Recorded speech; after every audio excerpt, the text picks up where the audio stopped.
time he was on the field. That's Isaiah Spiller. Tyler Hall on the tackle. A couple of yards over the right side to bring up third down. Let's go down to the sideline. In 2019, Sean McVay had the headset on and we were in Hawaii. It was a viral sensation. He's now back on the headset during the game. Thanks for doing this, Sean. I'll let Big Whit take it away, man. He knows what's going on. You know Henny's going to be in rundown defenses early on. Get 2 stops right there. Big third down. Let's see if we can get off the grass with a 3-and-out right here. Guys are playing tough tonight. Easton right. Stick in at quarterback like for the 32. Man coverage right here.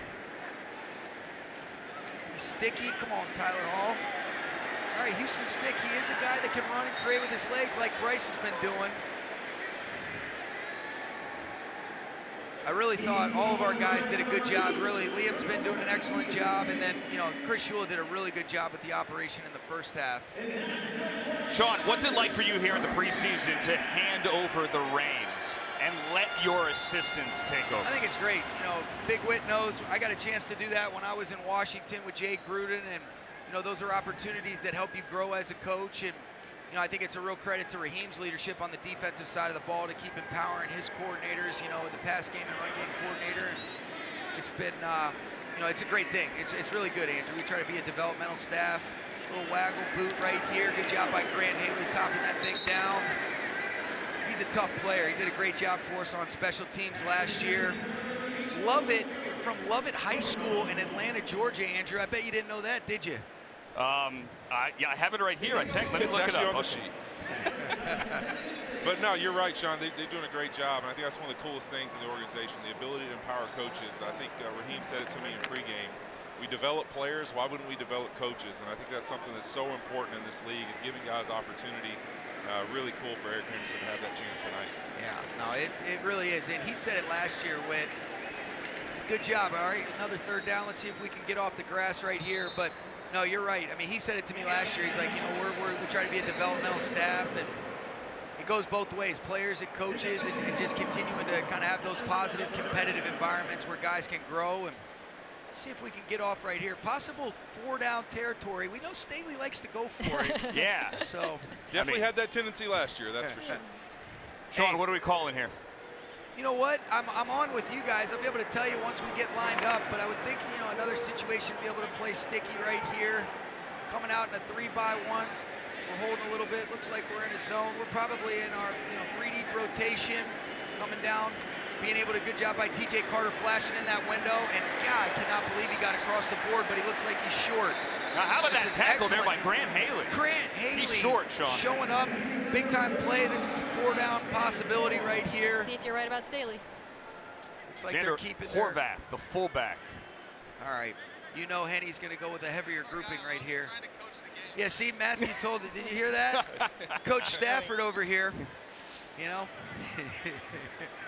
All right, let's see if we can get the short yardage stop. Going back to old New Orleans.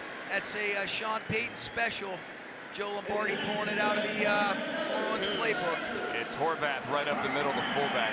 Hey, Sean, this is, you know, you could have done TV, went back to coaching. You could do both, you know, at the same time. You know, don't tempt me with a good time, Andrew. You guys having fun up there? Hey, this has been an exciting game, though. 22-14, a lot of action. Sean, what do you think of McCutcheon and Perkins on that last drive? Yeah, really impressive. You know, I love the second touchdown. Oh, good job again. Haley being able to be sticky. Good rush, be able to condense the pocket. Love that. I'll tell you what, Andrew, I thought it was a great job by Bryce giving him a chance. Lance, he's made those kind of 50-50 catches all at camp, and then to be able to have the poise to finish. I love the zone read by Bryce Perkins to score the 3rd touchdown, and then on the 2-point play, kind of a little, gave him a little shake at the top to be able to lose the corner, and Bryce got it up and down in the back corner. It was awesome. A little substitution issue there. Let's get back off. Yeah, we talked about it, Sean. I thought Lance did a great job of being patient of that route in the back of the end zone, giving Bryce a chance to put the ball where he can go get it. He really did. Touch him down. There's Isaiah Spiller out of the backfield. Tyler Hall touched him down. But yeah, no, you said it, Whit. He was nice and patient at the top.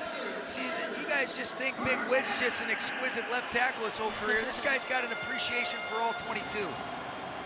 Well, Sean, you had said earlier this week that you're recording this game on ABC7 here at home, and you were going to go home and evaluate Witt after the game. I have no doubt that this is a very smooth transition. He's always worked at whatever he does. He's one of those guys that you almost get pissed off because he's just good at everything, whatever he decides to put his mind to. And I have no doubt that my guy has been outstanding, and I'm sure you guys would agree he's a great partner to have up in the booth with you guys. Do you have any room up there, though, with him? Well, I mean, it's kind of tight. It almost looks like a ventriloquist act when we did the stand-up earlier. Oh. I mean, like, he's the big dude, and we could be the little puppets, but it's much easier. You can see us on cam now when we sit down. Like, standing up before. That's how I feel, too. I know how you feel. I lowered the chair down. I'm kind of putting myself at even level in here when we're on camera. Just kind of keep it even. Talking to Sean McVay down to the sideline on a second and one. Great job right there.